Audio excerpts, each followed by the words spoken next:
Why would someone do that? It's the question a lot of people are asking after someone set a funeral home in South St. Louis County on fire on purpose. Good evening, I'm Art Holliday. And I'm Christina Coleman. Thanks for joining us tonight. Police say this morning's fire at Kutis Funeral Home on Lee May Ferry was no accident. But what they don't know is who did it or why. 5 on your side's Jasmine Payute is live. Jasmine?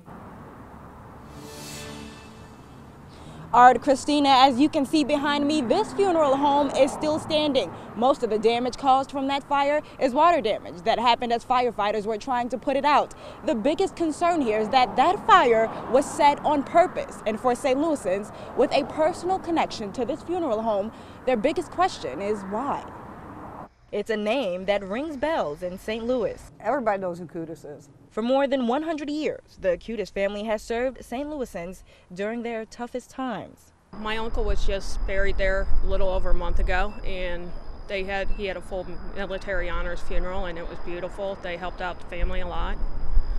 My family uses Kutis all over St. Louis. Friday, investigators believe someone tried to burn down one of their chapels.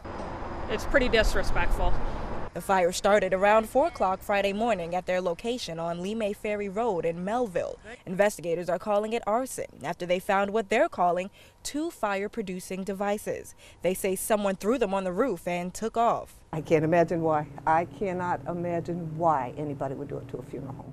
Rose Dalton manages the gas station right across the street. She says she was here behind this counter when she noticed the thick, billowing smoke.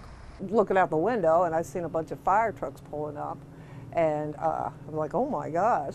St. Louis County Police say someone was inside, sleeping in the basement when the fire started. He wasn't hurt. I have no idea why anyone would endanger, first of all, someone's life that's in there, or do that to a funeral home. A manager told 5 on Your Side services continued as scheduled on Friday, but upcoming services will be moved to one of their other chapels in St. Louis. And those familiar with the Kutis name say they'll bounce back in no time. But they've been around forever, so I mean, their name stands behind them.